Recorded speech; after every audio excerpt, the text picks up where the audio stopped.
Salut tout le monde, j'espère que vous allez bien. On se retrouve aujourd'hui pour une nouvelle vidéo dans laquelle je vais vous parler du Samsung Galaxy S8, le nouveau smartphone haut de gamme de Samsung présenté aujourd'hui lors d'une conférence à New York. Au niveau du design, Samsung frappe un grand coup cette année. L'écran est incurvé et sans bordure. Il occupe plus de 83% de la surface avant. Détail intéressant, ces écrans intègrent un filtre pour la lumière bleue.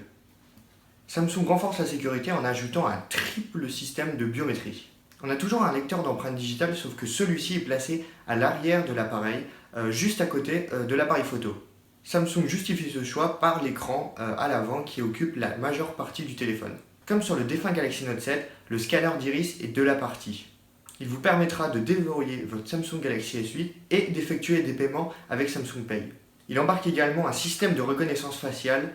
D'après les premiers journalistes, celui-ci fonctionne plutôt bien. Au bas de l'écran, la navigation se fait avec 3 boutons virtuels qui bénéficient d'un retour haptique. Quant au bouton principal, il est équipé d'un capteur de pression avec la possibilité de lui allouer plusieurs fonctions. Grâce à l'écran incurvé sans bordure, Samsung a pu agrandir la diagonale sans changer la taille de son téléphone.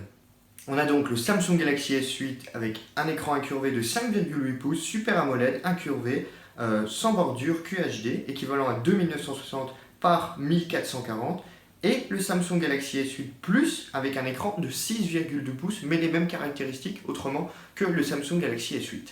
Au niveau du processeur, celui-ci sera gravé en 10 mm mais diffère selon les régions. En Europe, le processeur Samsung Exynos 8895 et le processeur Qualcomm Snapdragon 835 pour le reste du monde. Samsung assure que les performances sont en hausse de 11% avec ce processeur et 23% avec la puce graphique comparée au Samsung Galaxy S7. Au niveau de la connectique, il embarque un port USB Type 3 compatible DisplayPort, un lecteur de carte SD, et contrairement à Apple qui a décidé d'enlever le port jack, Samsung a préféré le garder une année de plus sur son Galaxy S8. Comme sur le Galaxy S7, il est équipé d'un appareil photo de 12 mégapixels à ouverture focale 1.7, toujours avec de la vidéo en 4K UHD. Toutefois, l'amélioration est de l'autre côté de l'appareil, donc sur la caméra frontale puisqu'on passe à 8 mégapixels. Pour éviter l'erreur commise avec le Galaxy Note 7, Samsung a joué la carte de la prudence en équipant le Galaxy S8 d'une batterie de 3000 mAh et le Galaxy S8 Plus d'une batterie de 3500 mAh. Il embarque bien sûr le système d'exploitation Android 7.0 et le Bluetooth dernière génération, donc 5.0.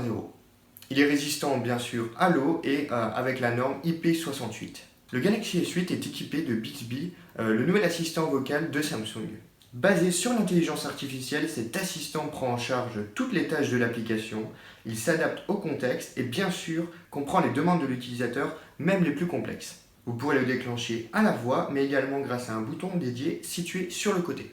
Le Galaxy S8 et S8 Plus disposent de 4 Go de RAM et 64 Go de stockage et coûtent relativement cher. On atteint donc des prix de 809 € pour le Galaxy S8 et de 909 € pour le Galaxy S8 Plus. Il y a bien sûr plusieurs coloris puisqu'on aura le droit au noir carbone, à l'argent polaire et à l'orchidée. Vous pouvez bien sûr déjà le commander pour une livraison le 20 avril, c'est-à-dire 8 jours avant la sortie officielle. Voilà, c'est tout pour cette vidéo. Dites-moi en commentaire ce que vous pensez de ce Samsung Galaxy S8 et S8 Plus et si vous allez l'acheter. En tout cas, moi je vous dis à la prochaine. N'oubliez pas bien sûr de vous abonner et de mettre un petit j'aime. Allez, salut tout le monde!